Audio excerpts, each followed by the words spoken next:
ବାଲେଶ୍ୱରରେ ଉଦ୍ଘାଟିତ ହେଲା ଦୈନିକ ଖବରକାଗଜ ଅପରାହ୍ନର ବାର୍ଷିକ ଉତ୍ସବ। ଶୁଭାରମ୍ଭ ହେଲା 2 ଦିନିଆ ରାଜ୍ୟସ୍ତରୀୟ ସାରସ୍ୱତ ମହୋତ୍ସବ ଓ କବିତା କୁମ୍ଭ 2025। ବାଲେଶ୍ୱରରୁ ପ୍ରକାଶିତ ଦୈନିକ ଖବରକାଗଜ ଅପରାହ୍ନର ବାର୍ଷିକ ଉତ୍ସବ ସହିତ ରାଜ୍ୟସ୍ତରୀୟ ସାରସ୍ୱତ ମହୋତ୍ସବ ଓ କବିତା କୁମ୍ଭ 2025 ସ୍ଥାନୀୟ ଗାନ୍ଧୀ ସ୍ମୃତି ଭବନଠାରେ ଉଦ୍ଘାଟିତ ହୋଇଯାଇଛି। ପୂର୍ବତନ ସାଂସଦ ରବୀନ୍ଦ୍ର କୁମାର ଜେନା ଏହି ଉତ୍ସବକୁ ଆନୁଷ୍ଠାନିକ ଭାବେ ଉଦ୍ଘାଟନ ସହିତ ଅପରାହ୍ନ ଖବରକାଗଜର ଉତ୍ତରୋତ୍ତର ଉନ୍ନତି କାମନା କରିଥିଲେ। ଗୋଟିଏ ମଞ୍ଚରେ ଏକାଦିନ ଏତେ ସଂଖ୍ୟକ କବିଙ୍କ ଦ୍ୱାରା କବିତା ପାଠ ହେବା ସମଗ୍ର ରାଜ୍ୟରେ ପ୍ରଥମ ବୋଲି କହିବା ସହିତ ଅପରାହ୍ନ ପରିବାର ଦ୍ୱାରା ଆୟୋଜିତ କାର୍ଯ୍ୟକ୍ରମର ଶ୍ରୀ ଜେନା ସଫଳତା କାମନା କରିଥିଲେ। ଫକୀରମୋହନ ସେନାପତି ଯେତେବେଳେ ସଂଗ୍ରାମ କଲେ ପଡ଼ୋଶୀ ରାଜ୍ୟରୁ ଆବାଜ ଆସିଲା ଓଡ଼ିଆ ଏକ ସ୍ୱତନ୍ତ୍ର ଭାଷା ନୁହେଁ, ତା ବିରୁଦ୍ଧରେ ଫକୀରମୋହନଙ୍କ ସଂଗ୍ରାମ ବିଷୟରେ ମୋ ଅପେକ୍ଷା ଆପଣମାନେ ବହୁତ ଅଧିକ ଜାଣିଛନ୍ତି। ତେଣୁ ଏ ମାଟିରେ ଆପଣମାନଙ୍କର ପାଦ ପଡ଼ିବା ସମସ୍ତ ବାଲେଶ୍ୱରବାସୀଙ୍କ ପାଇଁ ଆମମାନଙ୍କ ପାଇଁ ଅତ୍ୟନ୍ତ ସୌଭାଗ୍ୟର କଥା ଏବଂ ଏ ସୌଭାଗ୍ୟର କଥାକୁ ସାକାର କରିବା ପାଇଁ ଶ୍ରଦ୍ଧେୟ ବଂଶୀ ଏବଂ ଲକ୍ଷ୍ମୀ ମ୍ୟାଡ଼ାମ ଅହରହ ପରିଶ୍ରମ କରିଛନ୍ତି। ଆଜି ଯେଉଁ ଆଲୋଚନା କେତେ ସମୟ ଧରି ଚାଲିଛି, ଏ ଆଲୋଚନାରେ ଯେଉଁ ପରିବେଶ ଏଠି ସୃଷ୍ଟି ହୋଇଛି ତାକୁ ଭାଷାରେ ପ୍ରକାଶ କରିହେବ ନାହିଁ। ଆପଣମାନଙ୍କର ଉପସ୍ଥିତ ଏବଂ ପରିବେଶ ଏକ ପାରିବାରିକ ଆଲୋଚନା ଭଳିଆ ଜଣାପଡ଼ୁଛି, ଦେଖାଯାଉଛି। କବିତା ମହାକୁମ୍ଭ ସହିତ ଏକ ନିଆରା କଥା ଆଜି ଓଡ଼ିଶାରେ ହେଉଛି, ଏଠି ହେବା ପାଇଁ ଯାଉଛି। 28ଟି ପୁସ୍ତକ ଏଠି ଉନ୍ମୋଚନ ହେବ। ମୁଁ କାହିଁ ଏଭଳିଆ ପ୍ରୋଗ୍ରାମ କେବେ ଆଟେଣ୍ଡ କରିନାହିଁ ଯେଉଁଠି 28ଟି ପୁସ୍ତକ ଏକା ସାଙ୍ଗରେ ଉନ୍ମୋଚନ ହେବାର ସୌଭାଗ୍ୟ ଥାଏ। ପୁସ୍ତକ ମାଧ୍ୟମରେ ଆପଣମାନେ ଜ୍ଞାନ ବାଣ୍ଟିବାର ଏକ ବିରାଟ ପ୍ରୟାସ କରିଥାନ୍ତି। ରାଜ୍ୟ ଶାସକ ଦଳ ଉପମୁଖ୍ୟ ସଚେତକ ତଥା ରେମୁଣା ବିଧାୟକ ଗୋବିନ୍ଦ ଚନ୍ଦ୍ର ଦାସ ଏଥିରେ ମୁଖ୍ୟ ଅତିଥି ଭାବେ ଯୋଗଦେଇ କବିତା କୁମ୍ଭ କାର୍ଯ୍ୟକ୍ରମରେ ସାମିଲ ହେବାକୁ ରାଜ୍ୟରୁ ପ୍ରତ୍ୟେକ ଜିଲ୍ଲାରୁ ଆସିଥିବା ସାରସ୍ୱତ ସାଧକମାନଙ୍କୁ ସ୍ୱାଗତ ଓ ଶୁଭେଚ୍ଛା ଜଣାଇଥିଲେ। এই মোবাইল খଣ୍ଡେ ସମସ୍ତଙ୍କୁ ହଜେଇ ଦେଇ ସାରିଲାଣି। ମୋବାଇଲରୁ ଲୋକ ଆଉ ଲେଖା ପଢ଼ା ଛାଡ଼ି ଦେଉଛନ୍ତି, ମୋବାଇଲର ଟ୍ୱିଟ୍ କରିଦେଉଛନ୍ତି, ଲେଖି ଦେଉଛନ୍ତି, କହୁଛନ୍ତି ମୋବାଇଲର ବହୁତ କଥା କହୁଛନ୍ତି। ଯେଉଁମାନେ ମୁଁ ଆଗେ ପାଠ କମ୍ ପଢ଼ିଛି, ମୁଁ ଯେତେବେଳେ ନିଦ ହେଉନଥିଲା ମୁଁ ସେତେବେଳେ କିଛି ଗଳ୍ପ ବହି ପଢ଼େ, ନିଦ ହୁଏ, ଖାଇସାରିକି ଶୋଇପଡ଼େ। ସେ ଦୁଃଖ କଷ୍ଟ ଥାଏ। ଯେତେବେଳେ ବିଛଣାକୁ ଯାଆନ୍ତି ସମସ୍ତେ କଷ୍ଟ ଲାଗେ, ସେତେବେଳେ ଗୋଟେ ବହି বা টিভি, ଆଜିକା ଦିନର ଟିଭି ଖୋଲି ଦିଆଯାଏ, ଦେଖିକି ଶୋଇଯାଏ। ମୁଁ ବି ମଧ୍ୟ କିଛି କାମ ପ୍ରେସର ମଧ୍ୟ ଟିଭି ଦେଖେ। ମୁଁ ବିଶେଷ କରି ଟିଭିଟା ବନ୍ଦ, ତୁମେ ତ ଶୋଇକି ଘଣ୍ଟା ମାରିଲାଣି, ବେଳେ ନିଦ ଆସିଯାଉଛି, ଟିଭି ବନ୍ଦ କଲେ ନିଦ ଆସିଯାଏ। କିନ୍ତୁ ବହିର ମୂଲ୍ୟ ଯେଉଁମାନେ ବୁଝିଛନ୍ତି, ଯେଉଁମାନେ ଲେଖୁଛନ୍ତି, ଯେଉଁମାନେ ପାଠକ ଅଛନ୍ତି, ପଢ଼ୁଛନ୍ତି, ସେମାନେ ମଧ୍ୟ ମୂଲ୍ୟ ଜାଣିଛନ୍ତି। ନିଶ୍ଚିତ ଆପଣମାନଙ୍କୁ ଧନ୍ୟବାଦ ଦେବି।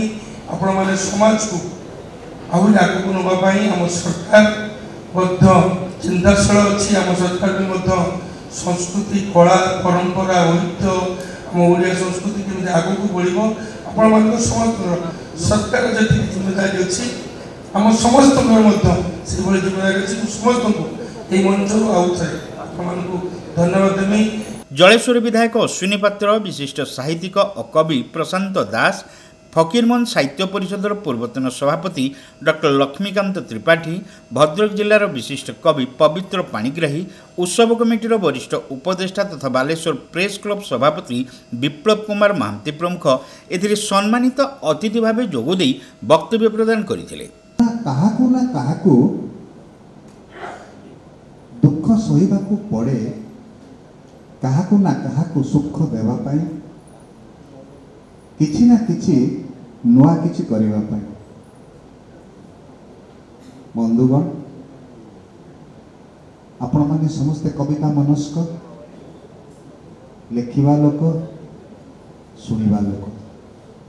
ପୃଥିବୀର ଯାହା କିଛି ଜଗତରେ ତିଆରି ହେଉଛି, ଯାହା କିଛି ଘଟୁଛି, ତାହା ଜଣେ ଗୋଟିଏ ମଣିଷର ଚିନ୍ତାରୁ, ଭାବନାରୁ, କଳ୍ପନାରୁ ତିଆରି ହୋଇ ଯେତେବେଳେ ସାମୂହିକ ଚିନ୍ତାରେ ପରିପ୍ରକାଶ ପାଉଛି, ତାହା ରୂପ ନେଉଛି, ତାହା ଏକ ନୂତନ ସ୍ୱର ସମ୍ଭାବନା ତିଆରି କରିବାରେ ସହଯୋଗ କରିଛି। ବୋଧହୁଏ ଲକ୍ଷ୍ମୀ ବଂଶୀ ଆଉ ଅପରାହ୍ନର ଯେଉଁ ସ୍ୱର ଆଜି ତିଆରି ହେଇଛି ସେ ସ୍ୱର ଆଜି ପ୍ରମାଣ କରିଛି ଏହା ଏକ ସାମୟିକ ସ୍ୱରରେ ଗୁଞ୍ଜରିତ ହେଉଛି ବୋଲି ତ ଏ ମାଟିର 30 ଜିଲ୍ଲାର ମହାନ ସାରସ୍ୱତ ସ୍ରଷ୍ଟାମାନେ ଆସି ଏଠିକି ପହଞ୍ଚନ୍ତି। ସାହିତ୍ୟ ଏମିତି ଗୋଟେ ଜିନିଷ ଯାହା ସୃଷ୍ଟି ମଧ୍ୟ ପ୍ରଳୟର ଭିତରେ ଏକ ସମନ୍ୱୟ। ସାହିତ୍ୟ ସମାଜ ତିଆରି କରିପାରେ, ସାହିତ୍ୟ ବ୍ୟକ୍ତି ମାନସିକତାକୁ ଉନ୍ନତ ସୋପାନକୁ ନେଇପାରେ, ସାହିତ୍ୟ ଜୀବନକୁ ଆନନ୍ଦମୟ କରିପାରେ, ସାହିତ୍ୟ ମଣିଷ ମନରେ ସୁନ୍ଦର ଚିନ୍ତା କରି ମଣିଷର ଜୀବନକୁ ପୁଲକିତ କରିଦେଇପାରେ। ଏ କଥା ଆପଣମାନେ ସମସ୍ତେ ଅନୁଭବ କରିଥିବେ।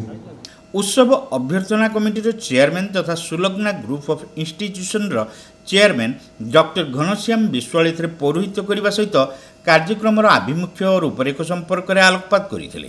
भात थी किसी तरकारी न था से व्यक्तित्व मु भावी नी ओडिशा सारा लोक को ए जगह पहुंचे जिते बड़ मंच रे पहुंचे जिते बड़ लोक ये फंक्शन कर जानी गली कंदी जेहेतु 30 वर्ष मोर बालेश्वर जर्निंग है गली कंदी लोक सहित मोर संस्पर्श अच्छी एत बड़ मंच के देखी 30टा जिल्ला 30 माने लोक आसी 30टा जिल्ला लोक आसी आप जो जहाँ मंच कले भी 5 10 2टा 4टा 5टा जिल्ला लोक आसी मंच तैयारी किंतु 30टा जिल्ला बड़ बड़ व्यक्तित्व आसीबा ये खाली बंशी भाई और लक्ष्मीप्रिया मैडम पर संभव नहीं। खबर कागजर संपादक बंशीधर जेना उपस्थित रही अपराह्नर इतिहास और कार्यशैली संपर्क में सूचना देते। दीर्घ दिन सांबादिकता पर जिते संपादन दायित्व से अनुध्यान संवादपत्र वीकली थी 2010 पाखर सृष्टि होता अपराह्न अर्पण अपराह्न मिड डे न्यूज पेपर जोटा कि सारा ओडिशा चर्चित खबर कागज था आपण मान नजर को आनीदेवी ओडिशार पकड़ा डाली कथा हो गणमाध्यम अश्लीलता विरुद्ध हो बा विभिन्न राजनैतिक नेतांकर जो अपकर्म हो सबकिछ पर्दाफाश करथिबा से अपराह्न संवादपत्र 2010 भी प्रकाश पाई सहित साहित्य पत्रिका अर्पण प्रकाश पाई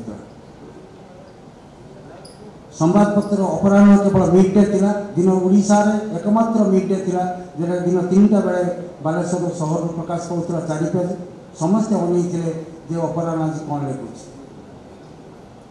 सेते बेले हमको परिश्रम करबा पड़तला गाँ को जीवा पड़तला लोकों सहित बहुत मिसवा पड़तला एवं सत्य संवाद परिवेशन करथिले।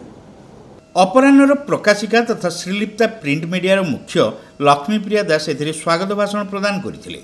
एही अवसर में श्रीलिप्ता प्रिंट मीडिया पक्षर प्रकाशित 25 जन लेखक और कवि रचित 28 खंड पुस्तक उन्मोचित होता।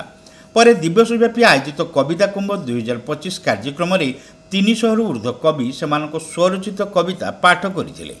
2 दिनिया कार्यक्रम में ओडिशार विभिन्न अंचल 400 लेखक लेखिका कवि साहित्यिक सांबादिक समाजसेवी राज्य बाहर थिबा प्रवासी ओडिया भाई भौणी माने जोग देइथिबा आयोजकों पक्षर सूचना दी जाइछि। द्वितीय दिवस में अपराह्न परिवार 30 जिले में संयोजकों नहीं सारस्वत सम्मिलन अनुष्ठित हो। एथिरे संयोजकों सहित प्रत्येक जिलूर मनोनीत मोट 120 जन व्यक्तित्व को सृजनश्री 2025 सम्मान प्रदान करा जिवो बोली जଣାपड़ी। अन्यतम वरिष्ठ उपदेष्टा रंजन कुमार बागों सह राधावल्लभ मंडल संघमित्रा महांती अंजन कुमार दास सुशांत प्रधान मनोज कुमार भूया समरेन्द्र बारिक आर्यव्रत दास सुचिस्मिता कर आशीष सेठी रश्मिता प्रमाणिक प्रमुख समस्त कार्य परिचालना करथिले।